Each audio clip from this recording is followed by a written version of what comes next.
फणीश्वरनाथ रेणु की कहानी ठेस। खेत बारी के समय गांव के किसान सिरचन की गिनती नहीं करते। लोग उसको बेकार ही नहीं बेगार समझते हैं। इसलिए खेत खलिहान की मजदूरी के लिए कोई नहीं बुलाने जाता है सिरचन को। क्या होगा उसको बुलाकर? दूसरे मजदूर खेत पहुंचकर 1/3 काम कर चुके होंगे, तब कहीं सिरचन राय हाथ में खुरपी डुलाता हुआ दिखाई पड़ेगा, पगडंडी पर तौल तौल कर पांव रखता हुआ धीरे धीरे। मुफ्त में मजदूरी देनी हो तो और बात है। आज सिरचन को मुफ्तखोर, कामचोर या चटोर कह ले कोई। एक समय था जबकि उसकी मड़ैया के पास बड़े बड़े बाबू लोगों की सवारियां बंधी रहती थीं। उसे लोग पूछते ही नहीं थे, उसकी खुशामद भी करते थे। अरे सिरचन भाई, अब तो तुम्हारे ही हाथ में यह कारीगरी रह गई है सारे इलाके में। एक दिन भी समय निकाल कर चलो। कल बड़े भैया की चिट्ठी आई है शहर से, सिरचन से एक जोड़ा चिक बनवा कर भेज दो। मुझे याद है, मेरी माँ जब कभी सिरचन को बुलाने के लिए कहती, मैं पहले ही पूछ लेता, भोग क्या क्या लगेगा? माँ हंसकर कहती, जा जा, बेचारा मेरे काम में पूजा भोग की बात कभी नहीं उठाता। ब्राह्मण टोली के पंचानंद चौधरी के छोटे लड़के को एक बार मेरे सामने ही बेपानी कर दिया था सिरचन ने। तुम्हारी भाभी नाखून से खाटकर तरकारी परोसती है, और इमली का रस डालकर कढ़ी तो हम कहार कुम्हारों की घरवाली बनाती है। तुम्हारी भाभी ने कहाँ से बनाई? इसलिए सिरचन को बुलाने के लिए पहले मैं माँ से पूछ लेता। सिरचन को देखते ही माँ हुलसकर कहती, आओ सिरचन, आज नेनू मच रही थी तो तुम्हारी याद आई। घी की खखोरन यानी दाढ़ी के साथ चूड़ा तुमको बहुत पसंद है ना? और बड़ी बेटी ने ससुराल से संवाद भेजा है, उसकी ननद रूठी हुई है मूथी की शीतल पार्टी के लिए। सिरचन अपनी पनियाई जीभ को संभाल कर हंसता। घी की सौंधी सुगंध सूंघकर ही आ रहा हूँ काकी, नहीं तो इस शादी ब्याह के मौसम में दम मारने की भी छुट्टी कहाँ मिलती है। सिरचन जाति का कारीगर है। मैंने घंटों बैठकर उसके काम करने के ढंग को देखा है। एक एक मोती और पटेर को हाथ में लेकर बड़े जतन से उसकी कुच्ची बनाता, फिर कुच्चियों को रंगने से लेकर सुतली सुलझाने में पूरा दिन समाप्त। काम करते समय उसकी तन्मयता में जरा भी बाधा पड़ी कि गेहूं सांप की तरफ उपकार उठता। फिर किसी दूसरे से करवा लीजिए काम, सिरचन मुंहजोर है, कामचोर नहीं। बिना मजदूरी के पेट भर भात पर काम करने वाला कारीगर। दूध में कोई मिठाई न मिले तो कोई बात नहीं, किंतु बात में जरा भी झाल वह नहीं बर्दाश्त कर सकता। सिरचन को लोग चटोर भी समझते हैं। तली बघारी हुई तरकारी, दही की कढ़ी, मलाई वाला दूध, इन सब का प्रबंध पहले कर लो, तब सिरचन को बुलाओ, दुम हिलाता हुआ हाजिर हो जाएगा। खाने पीने में चिकनाई की कमी हुई कि काम की सारी चिकनाई खत्म। काम अधूरा रखकर उठ खड़ा होगा। आज तो अब अधकपाली दर्द से माथा टंटना रहा है, थोड़ा सा रह गया है, किसी दिन आकर पूरा कर दूंगा। किसी दिन माने कभी नहीं। मोथी घास और पटरे की रंगीन शीतल पाटी, बांस की तीलियों की झिलमिलाती चीख, सतरंगे डोर के मोठे, भूसी चुन्नी रखते हुए मूंज की रस्सी के बड़े बड़े जाले, हलवाओं के लिए ताल के सूखे पत्तों की छतरी टोपी तथा इसी तरह के बहुत से काम हैं जिन्हें सिरचन के सिवा गांव में और कोई नहीं जानता। यह दूसरी बात है कि अब गांव में ऐसे कामों को बेकाम का काम समझते हैं लोग। बेकाम का काम, जिसकी मजदूरी में अनाज या पैसा देने की कोई ज़रूरत नहीं। पेट भर खिला दो, काम पूरा होने पर एकाध फटा पुराना कपड़ा देकर विदा कर दो। वह कुछ भी नहीं बोलेगा, कुछ भी नहीं बोलेगा, ऐसी बात नहीं। सिरचन को बुलाने वाले जानते हैं कि सिरचन बात करने में भी कारगर है। महाजन टोले के भज्जू महाराजन की बेटी सिरचन की बात सुनकर तिलमिला उठी थी। ठहरो ठहरो, मैं अभी जाकर माँ से कहती हूँ। इतनी बड़ी बात? बड़ी बात ही है बिटिया, बड़े लोगों की बस बड़ी बात ही होती है। नहीं तो 2-2 पटेर की पटियों का काम सिर्फ खेसारी का सत्तू खिलाकर कोई करवाए भला? यह तुम्हारी माँ ही कर सकती है बबनी, सिरचन ने मुस्कुराकर जवाब दिया था। उस बार मेरी सबसे छोटी बहन की विदाई होने वाली थी। पहली बार ससुराल जा रही थी मानू। मानू के दूल्हे ने पहले ही बड़ी भाभी को खत लिखकर चेतावनी दे दी है। मानू के साथ मिठाई की पतीली आए ना आए कोई बात नहीं, 3 जोड़ी फैशनेबल चिक और पटेर की 2 शीतल पार्टियों के बिना आएगी मानू तो। भाभी ने हंसकर कहा, बैरंग वापस। इसलिए 1 सप्ताह पहले से ही सिरचन को बुलाकर काम पर तैनात करवा दिया था माँ ने। देख सिरचन, इस बार नई धोती दूंगी, असली मोहर छाप वाली। मन लगाकर ऐसा काम करो कि देखने वाले देखकर देखते ही रह जाएं।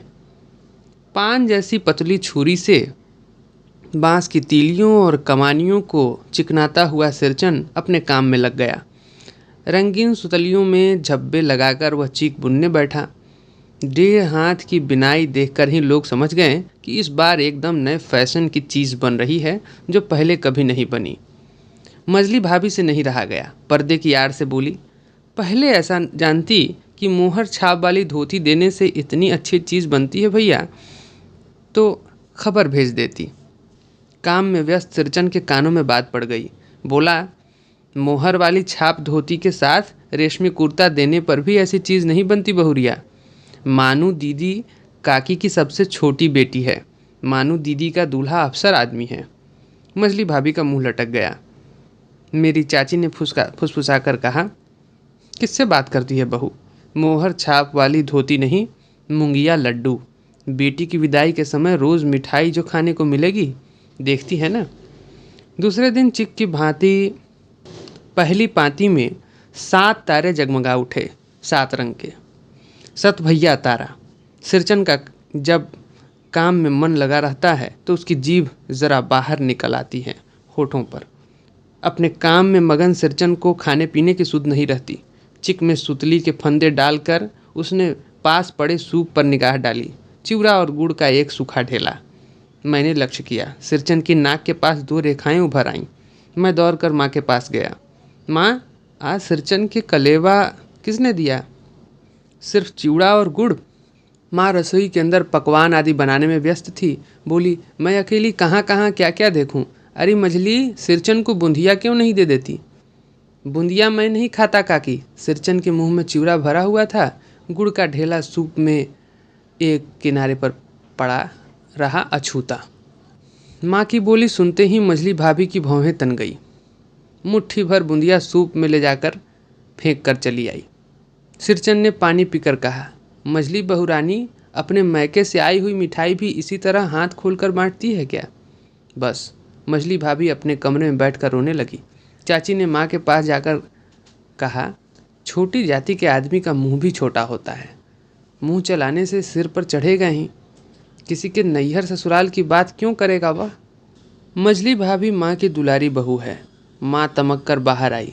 सिरचन, तुम काम करने आए हो, अपना काम करो। बहुओं से बदकुट्टी करने की क्या ज़रूरत?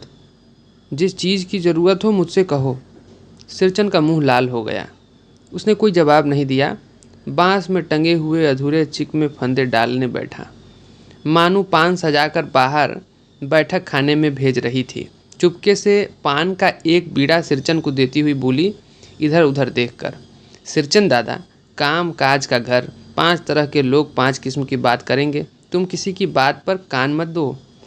सिरचन ने मुस्कुराकर पान का बीड़ा मुंह में ले लिया। चाची अपने कमरे से निकल रही थी। सिरचन को पान खाते देखकर अवाक रह गई।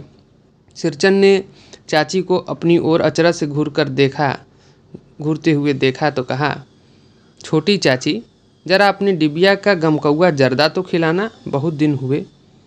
चाची कई कारणों से जली भुनी रहती थी सिरचन से। गुस्सा उतारने का ऐसा मौका फिर नहीं मिल सकता।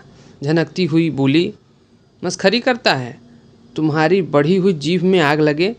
घर में भी पान और गमकौआ जर्दा खाते हो? चटोर कहीं के। मेरा कलेजा धड़क उठा। यत पर वो नाचती। बस सिरचन की उंगलियों में सुतली के फंदे फंस पड़े। मानो कुछ देर तक वह चुपचाप बैठा पान को मुंह में घुलाता रहा। फिर अचानक उठकर पिछवाड़े पीक थूक कर आया। अपनी छुरी, हंसिया वगैरह समेट कर संभाल कर झोले में रख लिया।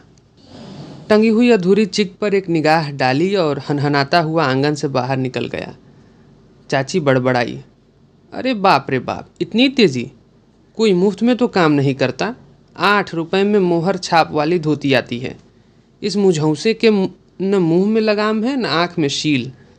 पैसा खर्च करने पर सैकड़ों चीखें मिलेंगी। बांतर टोली की औरतें सिर पर गट्ठर लेकर गली गली मारी फिरती हैं। मानू कुछ नहीं बोली, चुपचाप अधूरी चीख को देखती रही। सातों तारे मंद पड़ गए। माँ बोली, जाने दे बेटी, जी छोटा मत कर, मेले से खरीद कर भेज दूंगी। मानू को याद आई विवाह में सिरचन के हाथ की शीतल पाटी दी थी माँ ने। ससुराल वालों ने न जाने कितनी बार खोल कर दिखाया था पटना और कलकत्ता के मेहमानों को। वह उठकर बड़ी भाभी के कमरे में चली गई। मैं सिरचन को मनाने गया, देखा एक फटी हुई शीतल पाटी पर लेटकर वह कुछ सोच रहा है। मुझे देखते ही बोला, बबुआ जी अब नहीं, कान पकड़ता हूँ, अब नहीं। मोहर छाप वाली धोती लेकर क्या करूँगा? कौन पहनेगा? ससुरी खुद मरी, बेटे बेटियों को ले गई अपने साथ। बबुआ जी, मेरी घरवाली जिंदा रहती तो मैं ऐसी दुर्दशा भोगता? यह शीतल पाटी उसी की बुनी हुई है। इस शीतल पाटी को छू कर कहता हूँ, अब यह काम नहीं करूँगा। गांव भर में तुम्हारी हवेली में मेरी कदर होती थी, अब क्या?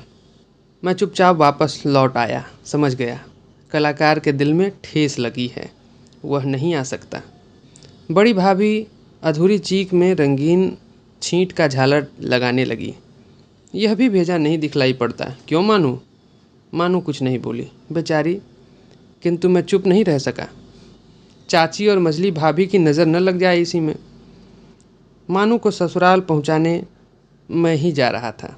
स्टेशन पर सामान मिलाते समय देखा मानू बड़े जतन से अधूरी चीख को मोड़कर लिए जा रही है अपने साथ। मन ही मन सिरचन पर गुस्सा हो आया। चाची के सुर में सुर मिलाकर कोसने को जी हुआ। कामचोर, चटोर। गाड़ी आई। सामान चढ़ाकर मैं दरवाज़ा बंद कर रहा था कि प्लेटफॉर्म पर दौड़ते हुए सिरचन पर नज़र पड़ी। बबुआ जी, उसने दरवाजे के पास आकर पुकारा। क्या है? मैंने खिड़की से गर्दन निकालकर झिड़की के स्वर में कहा। सिरचन ने पीठ पर लदे हुए बोझ को उतार कर मेरी ओर देखा। दौड़ता आया हूँ, दरवाज़ा खोलिए। मानू दीदी कहाँ है? एक बार देखूँ। मैंने दरवाज़ा खोल दिया। सिरचन दादा? मानू इतना ही बोल सकी। खिड़की के पास खड़े होकर सिरचन ने हकलाते हुए कहा, यह मेरी ओर से है, सब चीज़ है दीदी, शीतल पाटी, चिक और एक जोड़ी आसनी कुश की। गाड़ी चल पड़ी। मानू मोहर छाप वाली धोती का दाम निकाल कर देने लगी। सिरचन ने जीभ को दांत से काट कर कहा। दोनों हाथ जोड़ लिए। मानू फूट फूट कर रो पड़ी। मैं बंडल को खोल कर देखने लगा। ऐसी कारीगरी, ऐसी बारीकी, रंगीन सुतलियों के फंदों का ऐसा काम।